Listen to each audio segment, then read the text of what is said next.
नमो बुद्धाय. पाण्यावरून जे युद्ध पेटलं होतं, संघर्ष पेटला होता कोली आणि शक्य यांच्यामध्ये, तर पाण्यावरून हा संघर्ष पेटल्यामुळे युद्धाची परिस्थिती निर्माण झाली होती आणि सेनापतीने तसा प्रस्ताव दिला होता की आपण आता युद्ध केलं पाहिजे कोली यांच्या विरुद्ध. अशा परिस्थितीमध्ये सिद्धार्थ गौतमाने प्रस्ताव मांडला की आपण युद्ध करण्याच्या ऐवजी आपण काय केलं पाहिजे, तर आपण दोन लोक आपले आणि या चौघांनी मिळून एक न्यूट्रल माणूस निवडावा, पाचवा माणूस निवडावा आणि या 5 लोकांच्या कमिटीने हा जो पाणी वाटपाचा जो प्रश्न आहे तो सोडवावा. ही सूचना सिद्धार्थ गौतमाने संघासमोर ठेवली, परंतु संघाने ती मान्य केली नाही आणि त्याचा प्रस्ताव जो होता, ठराव जो होता तो अस्वीकार झाला. आणि मग अशा परिस्थितीमध्ये दुसऱ्या दिवशी युद्ध करण्यासाठी जे तरुण मुलं आहेत यांनी युद्धामध्ये सामील व्हावं असा ठराव मांडण्यात आला आणि या ठरावाच्या विरुद्ध सिद्धार्थ गौतमाने आपलं मत व्यक्त केलं की मी या युद्धात सहभागी होणार नाही, मी या युद्धाच्या बाजूने नाही आहे, मी या युद्धामध्ये सहभागी होणार नाही. मग त्याला संघाच्या शक्तीची आठवण देण्यात आली आणि त्याला याच्या बदल्यामध्ये या त्याच्या कृत्याबद्दल त्याला संघाने शिक्षा सांगितली की जर तू युद्ध लढला नाहीस आणि संघाचा नियम जर मोडला तर अशा परिस्थितीमध्ये आम्ही तुला देशाच्या बाहेर तर काढू शकणार नाही किंवा तुला मृत्यूदंडाची सुद्धा शिक्षा देऊ शकत नाही.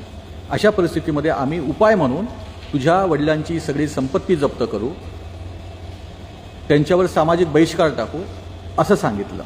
हे सांगितल्यानंतर सिद्धार्थ गौतम म्हणाला की मी त्यावर एक उपाय सुचवितो. माझ्या कर्माची जी शिक्षा आहे ती माझ्या कुटुंबाला देऊ नका, ती शिक्षा मीच भोगणार, मी गृहत्याग करणार. परंतु कौशलाधिपतीच्या हस्तक्षेप तिथे होऊ शकतो आणि ही घटना कौशलचा जो अधिपती आहे त्याला कळू शकते आणि म्हणून असं ठरलं की देशत्याग करण्यासाठी परिव्रजा करावी. परिव्रजा म्हणजे चिवर घेऊन किंवा असं संन्यास घेऊन निघून जाणे.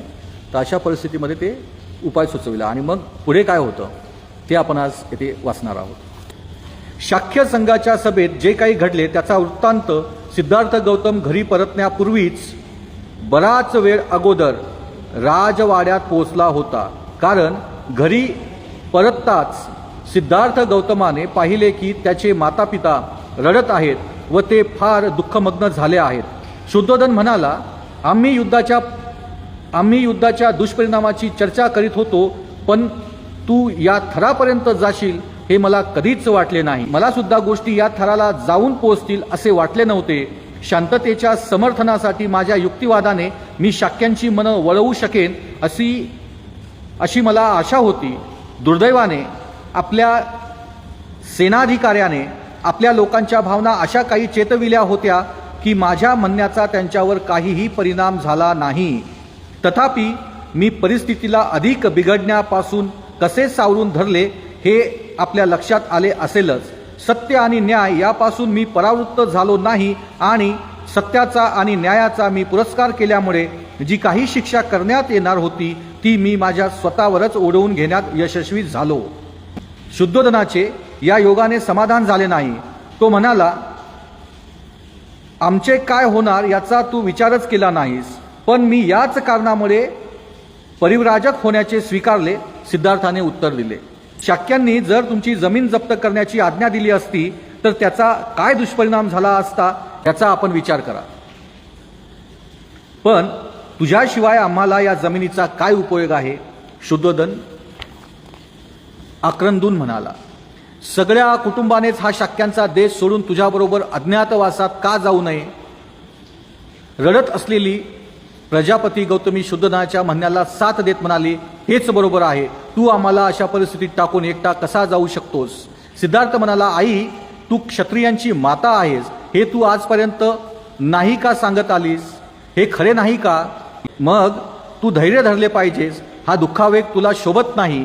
मी रणांगणावर जाऊन मेलो असतो तर तू काय केले असतेस. तू अशीच रडत बसली असतीस काय. नाही, गौतमी उत्तरली, ते मरण क्षत्रियाला साजेसे झाले असते, पण तू आता अरण्यात जात आहेस लोकांपासून अगदी दूर हिंस्र पशूंच्या सोबत राहण्याकरिता जात आहेस. आम्ही इथे शांततेने कसे राहणार? मी तुला सांगते, तू आम्हाला तुझ्यासोबत घेऊन चल. मी तुम्हा सर्वांना कसा काय बरोबर नेऊ? नंद अगदीच लहान मुलं आहे. माझा पुत्र राहुल नुकताच जन्मला आहे. त्यांना येथे ठेवून तू येऊ शकतेस काय? सिद्धार्थाने गौतमीला विचारले. याने गौतमीचे समाधान झाले नाही. तिचे म्हणणे होते की आपण सर्वजण शक्यांचा देश सोडून कोशलाधिपतीच्या संरक्षणाखाली राहण्याकरिता कौशल देशात जाऊन राहू शकू.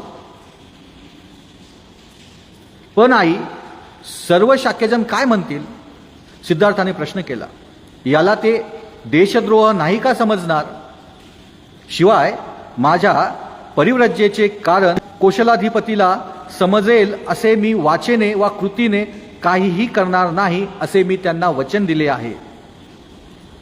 मला अरण्यात एकट्यालाच राहावे लागेल हे खरे आहे, पण यात कुठले श्रेयस्कर, अरण्यात राहणे की कोलियांच्या हत्येत सहभागी होणे? कदाचित युद्ध सुरूच होणार नाही, मग तू परिव्रज्या का स्थगित करू नये? कदाचित तुला शक्यात राहण्याकरिता संघाकडून अनुज्ञा मिळण्याचेही शक्य आहे. सिद्धार्थाला ही कल्पना रुचली नाही. तो म्हणाला, मी परिव्रज्या घेण्याचे वचन दिल्यामुळेच तर संघाने कोलियांच्या विरुद्ध युद्ध करण्याचे स्थगित केले आहे. मी परिव्रज्या घेतल्यानंतर युद्धाची घोषणा मागे घेण्यास संघाला उद्युक्त करणे शक्य आहे. हे सर्व मी प्रथम परिव्रज्या घेण्यावर अवलंबून आहे. मी वचन दिले आहे आणि ते मी पुरे केलेच पाहिजे. वचनभंगाचे परिणाम आपणाला व शांततेच्या पक्षाला दोघांनाही भयानक ठरतील. आई, माझ्या मार्गात आड येऊ नकोस. मला आज्ञा दे आणि तुझे आशीर्वाद दे. जे घडत आहे ते चांगल्यासाठीच घडत आहे. गौतमी व शुद्धोधन स्तब्ध राहिले. सिद्धार्थ यशोधरेच्या महालात गेला. तिला पाहून तो स्तब्ध उभा राहिला. काय बोलावे व कसे बोलावे हे त्याला सुचेनासे झाले. यशोधरेने स्तब्धता भंग केली. ती म्हणाली, कपिल वस्तू येथे संघाच्या सभेत काय घडले ते सर्व मला समजले आहे. सिद्धार्थाने विचारले, यशोधरा, मला सांग, परिव्रजा घेण्याच्या माझ्या निश्चयाबद्दल तुला काय वाटते? त्याला वाटले की ती मूर्छित होऊन पडेल, पण तसे काही झाले नाही. आपल्या भावनांवर संपूर्णपणे नियंत्रण ठेवून ती उत्तरली, मी आपल्या जागी असते तरी आणखी दुसरे काय करू शकले असते? कोलियांविरुद्ध युद्ध करण्याच्या कामी मी निश्चितपणे भागीदारीन झाले नसते. आपला निर्णय हा योग्य निर्णय आहे. माझी आपणाला अनुमती आहे आणि पाठिंबाही आहे. मी सुद्धा आपल्याबरोबर परिव्रज्या घेतली असती. मी परिव्रज्या घेत नाही याचे एकच कारण मला राहुलचे संगोपन करावयाचे आहे. असे झाले नसते तर फार बरे झाले असते, पण आपण धीट आणि शूर बनून प्राप्त परिस्थितीला तोंड दिले पाहिजे.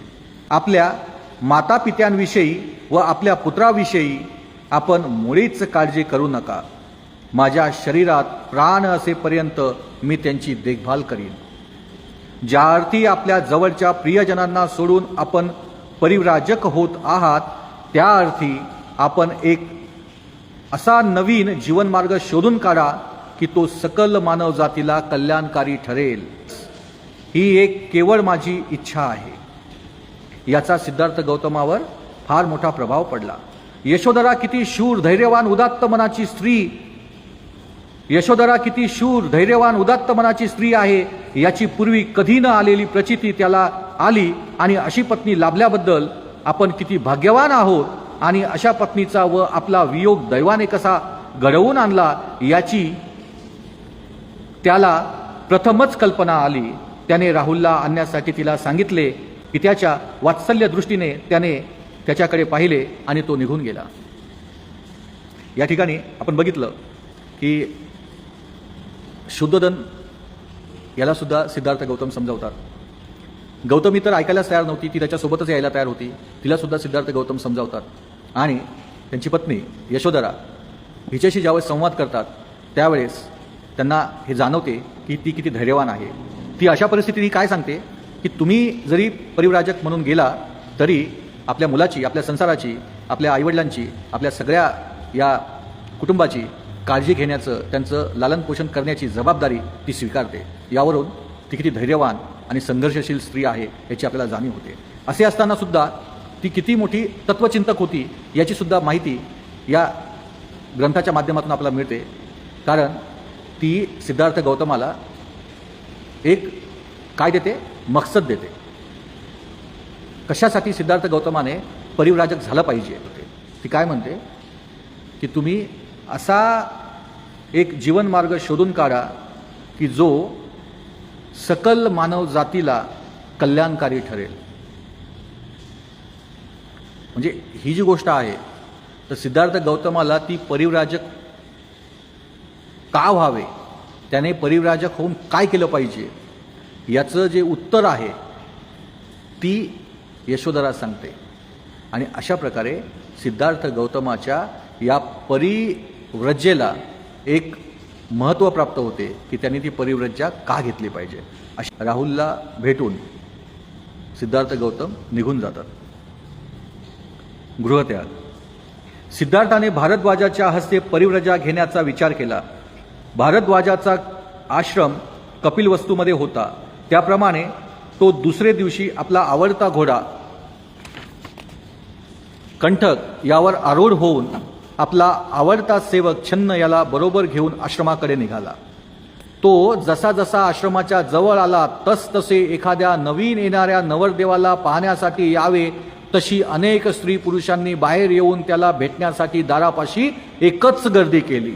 आणि जेव्हा ते त्याच्या जवळ आले तेव्हा ते आश्चर्यचकित होऊन त्याच्याकडे पाहू लागले व त्यांनी अस्फुट कमलाप्रमाणे हात जोडून त्याला वंदन केले.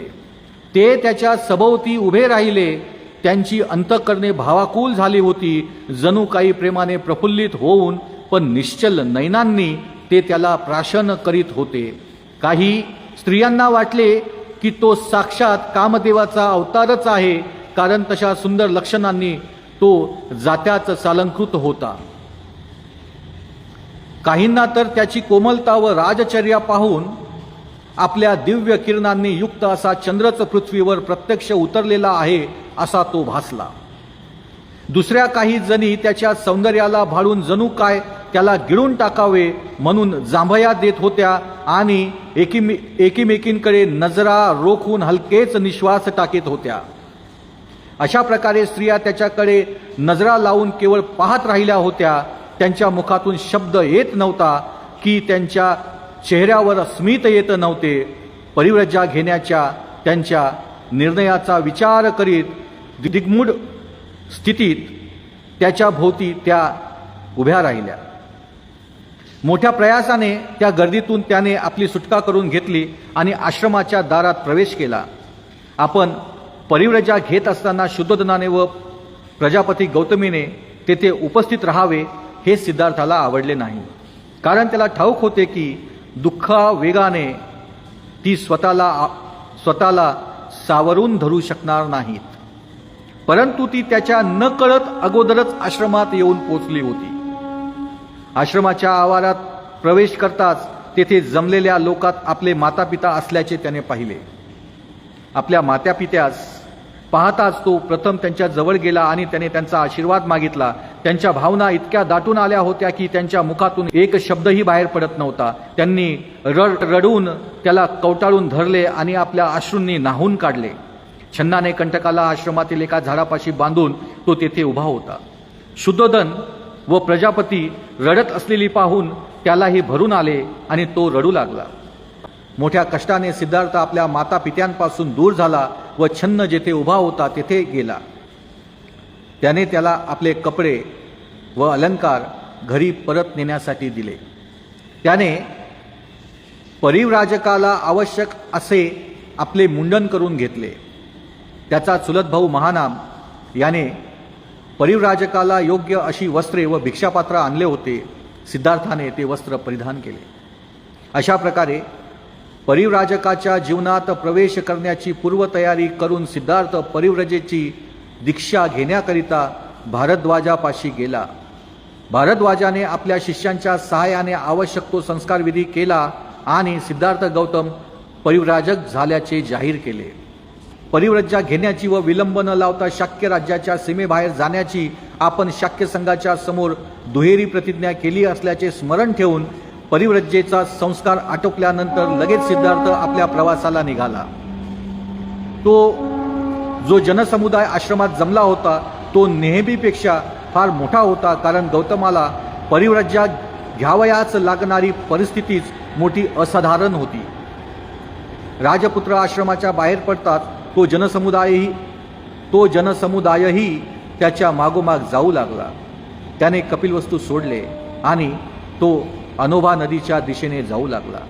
त्याने मागे वळून पाहिले तेव्हा तो जनसमुदायही अद्याप त्याच्या मागोमाग येत असलेला त्याने पाहिला. तो थांबला आणि त्या समुदायास उद्देशून म्हणाला, बंधूंनो आणि भगिनींनो, तुम्ही माझ्या मागोमाग येण्यापासून काही उपयोग होणार नाही. मी शाक्य आणि कोलियांमधील झगडा मिटविण्यात अयशस्वी ठरलो आहे, परंतु तडजोडीच्या बाजूने तुम्ही लोकमत तयार केले तर तुम्ही कदाचित यशस्वी होऊ शका. म्हणून तुम्ही परत जाण्याची कृपा करा. ही विनंती ऐकून जनसमुदाय मागे परतू लागला. शुद्धोदन व गौतमी राजवाड्याकडे परतले. सिद्धार्थाने टाकून दिलेली वस्त्रे व अलंकार पाहणे गौतमीला असह्य झाले. तिने ते कमळांनी भरलेल्या एका तळ्यात टाकली. परिव्रज्जा संन्यास ग्रहण करण्याच्या वेळी सिद्धार्थ गौतमाचे वय अवघे 29 वर्षाचे होते. लोक त्याची आठवण करून त्याची प्रशंसा करून म्हणत, हाच तो श्रेष्ठ कुलोत्पन्न शाक्य, थोर मात्यापित्यांच्या पोटी जन्मलेल्या विपुल धनसंपन्न व नवयौवनशाली, बुद्धीने व शरीराने सुसंपन्न असून राजविलासात वाढलेला, पृथ्वीवर शांती नांदावी म्हणून लोककल्याणासाठी तो स्वकीयांशी लढला. तो असा शाक्य युवक होता ज्याने स्वकीयांच्या बहुमतापुढे आपले शिर झुकविले नाहीच, पण स्वेच्छेने त्याने शिक्षा घेण्याचे पत्करले. त्या शिक्षेचा अर्थ ऐश्वर्याऐवजी दारिद्र्य, सुखसमृद्धीऐवजी भिक्षापात्र, गृहसौख्याऐवजी गृहहीन स्थिती असा होतो. आणि तो अशा तऱ्हेने जात आहे की त्याची काळजी वाहणारे जगात कोणी नाही आणि जगात स्वतःची म्हणून म्हणता येईल अशी कोणतीही वस्तू त्याने सोबत घेतलेली नाही. हा त्याचा स्वेच्छेने केलेला महान असा त्याग होय. हे त्याचे शौर्याचे व धैर्याचे कृत्य आहे. जगाच्या इतिहासात त्याला तुलना नाही. त्याला शाक्यमुनी अथवा शाक्यसिंह असेच म्हणावे लागेल. शाक्यकुमारी किसा गौतमीचे म्हणणे किती यथार्थ होते. सिद्धार्थ गौतमाच्या संबंधी तिने म्हटले होते की धन्य त्याची माता, धन्य त्याचा पिता, ज्यांनी अशा पुत्राला जन्म दिला, धन्य ती पत्नी जिला असा पती लाभला. अशा प्रकारे सिद्धार्थाला निरोप देण्यात आला. राजपुत्र आणि त्यांचा सेवक कंठकाला घेऊन छन्नानेही घरी परतले पाहिजे होते, पण त्याने परत जाण्याचे नाकारले. त्याने राजपुत्राला कंठकासह अनोबा नदीच्या तीरापर्यंत तरी पोहोचविण्याचा आग्रह धरला. छन्नाचा आग्रह इतका होता की त्याच्या इच्छेपुढे गौतमाला माघार घ्यावी लागली. शेवटी ते सर्वजण अनोभा नदीच्या तीरावर येऊन पोचले. तेव्हा छन्नाकडे वळून गौतम म्हणाला, मित्रा, माझ्या पाठोपाठ येण्याने तुझी माझ्यावरील भक्ती स्पष्ट झाली आहे. तुझ्या स्वामी भक्तीने तू माझे हृदय जिंकले आहेस. तुला कोणतीही बक्षीस देण्यास मी जरी असमर्थ असलो तरी माझ्याविषयीच्या तुझ्या उदात्त भावनांनी मला संतोष झाला आहे. ज्यांच्याकडून आपणाला लाभ होणार आहे त्यांच्याबद्दल आपुलकी कोण दाखविणार नाही. पण दैव फिरले की आपली वाटणारी माणसे देखील नेहमी परक्यासारखी वागतात. कुटुंब पोषणासाठी पुत्राला लहानाचे मोठे केले जाते. पित्याचा सन्मान पुत्र करतो तो त्यांच्या भावी पोषणासाठी. जग आशेसाठी माया करते. काही एक हेतूशिवाय स्वार्थ निरपेक्षता असू शकत नाही. तूच एक याला अपवाद आहेस. आता हा घोडा घे आणि परत जा. महाराज, जरी आपल्या प्रेमळ आत्मविश्वासामुळे अद्याप डळमळले नसले तरी ते आपले दुःख आतल्या आत गिळण्याची पराकाष्ठा करीत असतील. त्यांना सांग की मी त्यांना सोडून आलो तो स्वर्गप्राप्तीच्या तृष्णेमुळे किंवा त्याच्यावरील प्रेमाच्या अभावामुळे अथवा रागामुळे नाही. घर सोडून मी अशा रीतीने निघून जात असलो तरी माझ्याबद्दल शोक करण्याचा विचार त्यांनी करू नये. सहवास हा कितीही दीर्घकाळ टिकला तरी कालावधीने त्याचा शेवट हा होतोच. जर वियोग अटळ आहे तर स्वजनांपासून दुरावण्याचे अनेक प्रसंग वारंवार कसे येणार नाहीत. माणसाच्या मरणसमयी त्याच्या संपत्तीचा निसंशय वारसा हक्क सांगणारे लोक असतात, परंतु त्याच्या सद्गुणाचे वारस जगात सापडणे कठीण असते, किंबहुना ते नसतातच. महाराजांची, माझ्या पिताजींची सेवा शुश्रूषा होणे अगत्याचे आहे. महाराज म्हणतील की मी अवेळी निघून गेलो, पण कर्तव्यासाठी कधीच अयोग्य वेळ नसते. या आणि अशाच शब्दात मित्रा महाराजांना सांग आणि जेणेकरून ते माझी आठवणही करणार नाहीत असाच प्रयत्न करीत राहा. आणि होय, माझ्या मातेलाही पुन्हा पुन्हा सांग की तिच्या वात्सल्य प्रेमाला मी कितीतरी अपात्र आहे. ती फार थोर स्त्री आहे. तिची थोरवी शब्दांनी सांगता येण्यासारखी नाही. हे शब्द ऐकून शोकाकुल झाला छन्न हात जोडून भावनातिरेकाने कंठ दाटून येऊन उत्तरला, स्वामी, चिखलाने भरलेल्या नदीच्या पात्रात हत्ती जसा ऋतून बसावा तशी तू माझ्या आप्तांना ज्या मानसिक वेदना देत आहेस ते पाहून माझ्या मनाची स्थिती होत आहे. तुझ्यासारखा निग्रह पाहून एखाद्याचे अंतकरण लोखंडासारखे कठीण असले तरी कोणाच्या डोळ्यात अश्रू आल्याशिवाय राहणार नाहीत. ज्यांचे अंतकरण प्रेमाने उचंबळले आहे त्याची तर गोष्टच बोलावयास नको. कुठे तुझा तो प्रासादात लोळणाऱ्या शरीराचा नाजूकपणा आणि कुठे कठीण कुशाग्रांनी भरलेली तपस्व्यांच्या अरण्यातील ती भूमी. हे राजपुत्रा, तुझा हा निर्णय माहीत असताना हा घोडा घेऊन कपिलवस्तू नगरीला दुःखात लोटण्यास मी आपणहून कसा जाऊ? एखादा धर्मनिष्ठ माणूस आपल्या सद्धर्माला सोडून देईल काय? त्याचप्रमाणे स्वतःच्या मुलासाठी झटणाऱ्या आपल्या वयोवृद्ध पित्याला सोडून तू जाणार काय? आणि तुझी सावत्र आई जिने तुला लहानाचे मोठे करण्यात खस्ता खाल्ल्या, तिला एखादा कृतज्ञ माणूस आपल्या उपकारकर्त्याला विसरतो तसा तू सोडून जाणार काय? जी सद्गुणांची खाण आहे, जिच्यामुळे कुटुंबाची शोभा वाढली आहे, जी पतिभक्तीपरायण असून जिने नुकताच एका बालकाला जन्म दिला आहे, अशा तुझ्या त्या पत्नीचा तू त्याग करणार काय? धर्म आणि कीर्तीच्या चाहत्यात सर्वश्रेष्ठ असणारा तू एखाद्या निगरगठ्ठ उधळ्या माणसाने स्वतःचे मौल्यवान मन उधळवून टाकावे तसे, ज्याचे कौतुक करावे तेवढे थोडेच अशा यशोधरेच्या त्या लहानग्या बाळाला सोडून जाणार काय?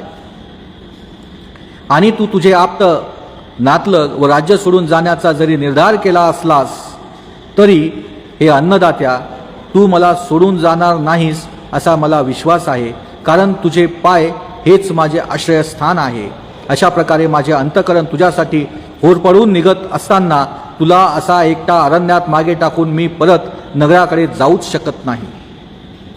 तुझ्याशिवाय मी नगरात परतल्यावर महाराज मला काय म्हणतील आणि कुशल वर्तमान म्हणून मी तुझ्या पत्नीला काय सांगू?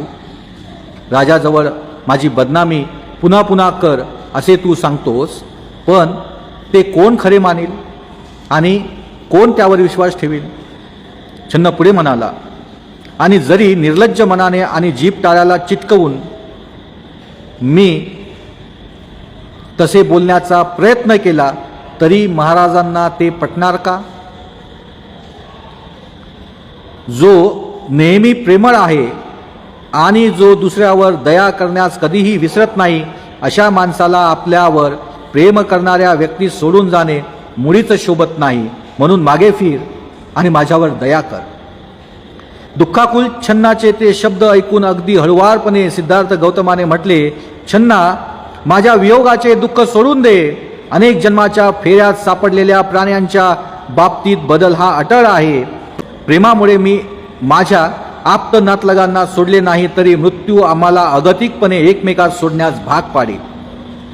ती माझी आई जिने मला अनंत वेदना सोसून आपल्या उदरी जन्म दिला, तिच्या बाबतीत मी कुठे आहे आणि माझ्या बाबतीत ती आता कुठे आहे.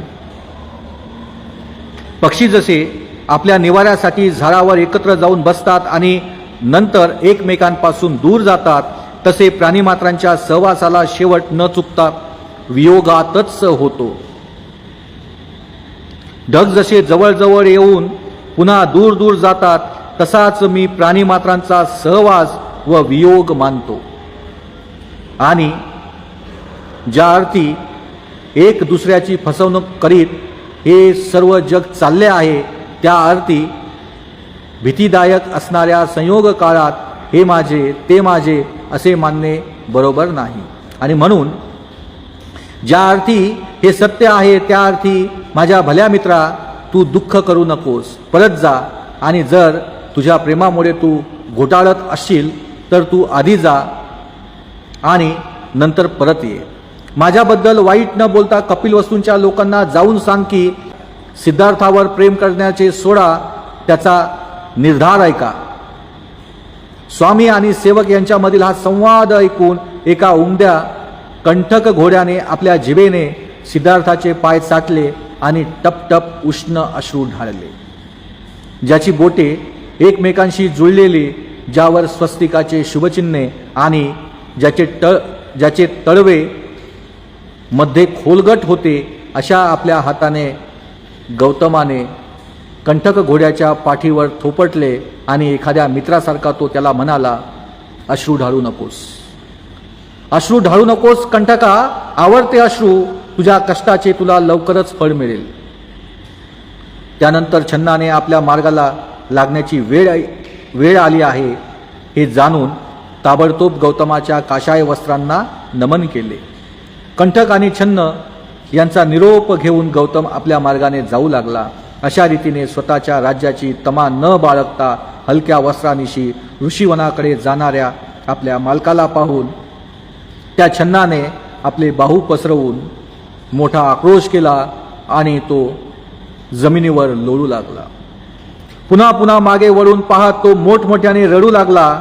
आपल्या बाहूंनी कंठक घोड्याला कुरवाळू लागला आणि अशा रीतीने निराशेने सारखा दुःख करीत तो परत जाण्यासाठी आपल्या प्रवासास निघाला. मार्गात तो काही वेळा आपल्याशीच विचार करीत राही. काही वेळा चालताना अडखळे व काही वेळा जमिनीवर पडे. आणि अशा रीतीने जात असताना स्वामी भक्तीने विदग्ध झालेला तो छन्न रस्त्यावर अशा काही गोष्टी करीत होता की आपण काय करीत आहोत याचे त्याला भानच राहिले नव्हते.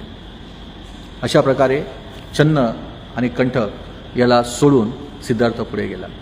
हा या दोन मित्रांचा अतिशय भावनिक असा प्रसंग आहे आणि या प्रसंगातून आपल्याला खरं मित्रप्रेम लक्षात येते. छन्न परतला. आपला मालक अशा रीतीने अरण्यात गेला. यामुळे दुःखी कष्टी झालेला छन्न मार्गात आपल्या दुःखाचा भार कमी करण्याचा प्रयत्न करीत होता. त्याचे अंतःकरण इतके जड झाले होते की ज्या रस्त्याने कंठकासह तो एका रात्रीत कूच करीत असे, त्याच रस्त्याने आपला स्वामी आपल्याबरोबर नाही याचा विचार करीत प्रवास संपविण्यात त्याला 8 दिवस लागले. कंठक घोडा जरी मोठ्या शुरांच्या आवेशाने कूच करीत होता तरी तो अगदी गलित गात्र व निस्तेज झाला होता. जरी तो अलंकार भूषणांनी सजविलेला होता तरी बरोबर आपला धनी नाही म्हणून अगदी स्वरूपहीन दिसत होता. आणि ज्या दिशेला त्याचा मालक गेला होता त्या दिशेकडे वळून एकसारखी मान वर खाली करून केविलवाण्या सुरात खिंकारत होता. तो जरी अतिशय भुकेलेला होता तरी तो पूर्वीप्रमाणे मार्गात गवत किंवा पाणी यांनी त्याने अपेक्षा केली नाही किंवा त्यांना तोंडही लावले नाही. हळूहळू ते शेवटी कपिलवस्तूला येऊन पोचले. कपिलवस्तू नगरी तर गौतमाच्या जाण्याने अगदी उजाड दिसत होती. ते दोघे कपिलवस्तूला शरीराने पोचले, मनाने नाही. जरी कपिलवस्तू नगरी अधूनमधून कमळ्यांच्या ताटव्यांनी भरलेल्या जलाशयामुळे व फुलांनी बहरलेल्या वृक्षांमुळे उल्हासित व शोभायमान दिसणारी होती तरी आज तिच्या नागरिकांचा आनंद पार मावळला होता. निस्तेज चेहऱ्याने व अश्रू ढाळीत त्या दोघांनी जेव्हा हळूहळू शहरात प्रवेश केला तेव्हा त्या शहरातील सर्व लोक त्यांना शोकात बुडालेले दिसले. जेव्हा लोकांनी छन्न आणि गोराकंठक हे शाक्य कुळाच्या कुलदीपकाशिवाय गलित गात्र स्थितीत परत आलेले पाहिले तेव्हा त्यांनी ढळाढळा अश्रू ढाळले. कुठे आहे आमचा राजपुत्र, कुठे आहे या राजकुळाचा व राज्याचा कुलदीप, असे म्हणून व अश्रू ढाळीत लोक रागाने छन्नाच्या मागोमाग रस्त्याने धावू लागले. गौतमाशिवाय ही नगरी म्हणजे अरण्य आहे आणि ज्या अरण्यात गौतम राहत असे ती नगरी आहे. गौतमाशिवाय या शहराचे आम्हाला काही सुद्धा आकर्षण वाटत नाही.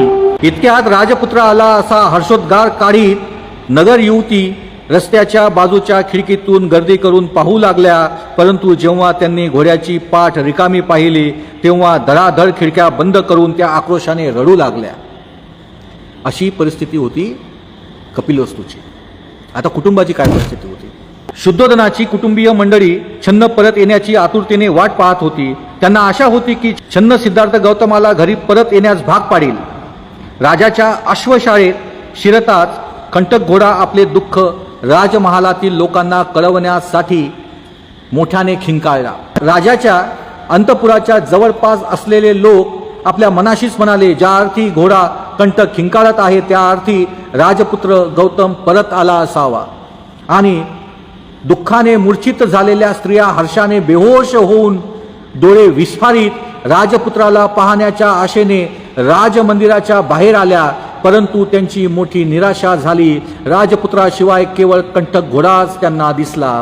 गौतमीचा तर मनावरचा ताबा सुटून ती मोठमोठ्याने रडू लागली व मूर्छित झाली आणि रडत असतानाच ती ओरडली, जो आजानुबाहू आहे, ज्याची कमर सिंहाच्या कमरेसारखी बारीक, बैलाच्या डोळ्यांसारखे ज्याचे डोळे, ज्याची अंगकांती सोन्यासारखी पिवळी धमक, ज्याची छाती रुंद व आवाज दुदुंभी किंवा मेघगर्जनेसारखा आहे, अशा वीर पुरुषाने वनातील आश्रमात राहावे काय?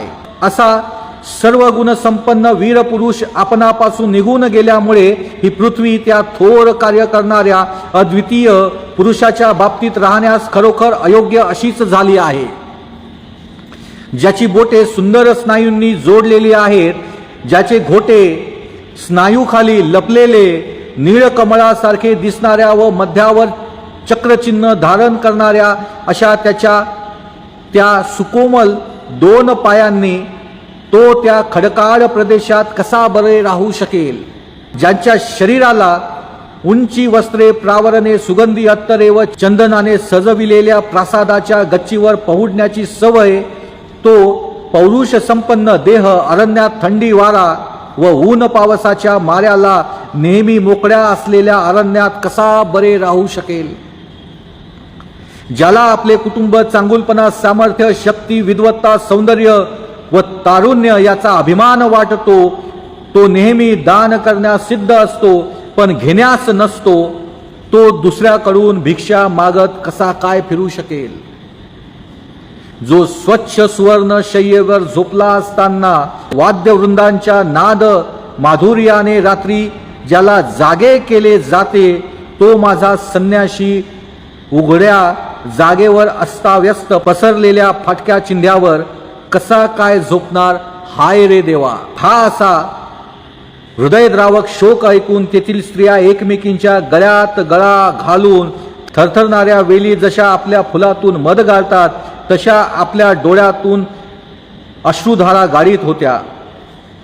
नंतर यशोधरेने आपण सिद्धार्थाला जाण्याची अनुज्ञा दिली आहे हे विसरून जाऊन दिग्मूढ अवस्थेत धरणीवर अंग टाकून दिले.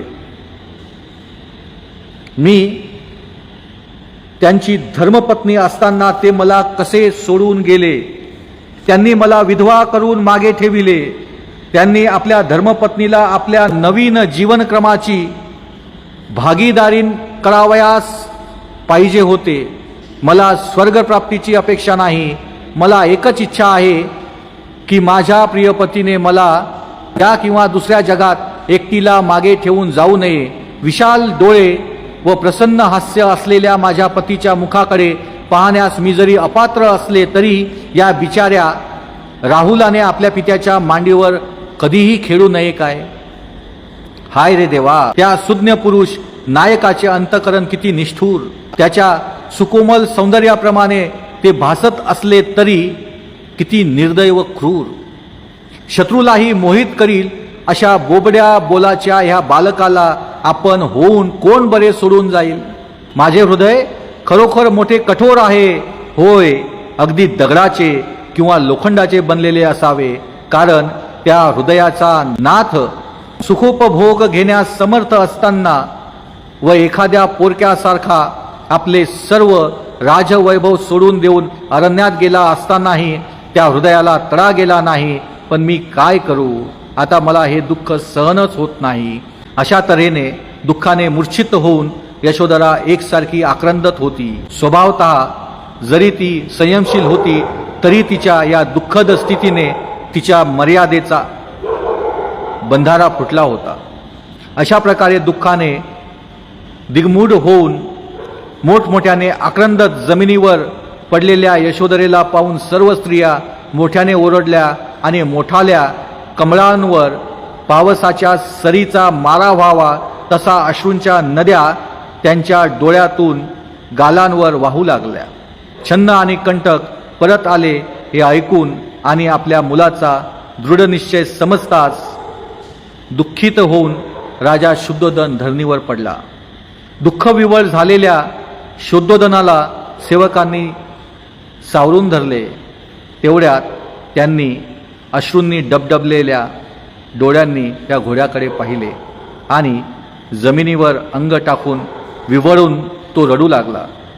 त्यानंतर शुद्धोदन उठला आणि मंदिरात गेला. त्याने तेथे देवाची प्रार्थना केली आणि पूजा अर्चा करून आपला मुलगा सुरक्षित परत यावा म्हणून देवाची आराधना केली. अशा प्रकारे देवा कधी रे आम्ही त्याला पुन्हा पाहू असे म्हणत शुद्धोदन, गौतमी आणि यशोधरा दिवस कंठू लागली.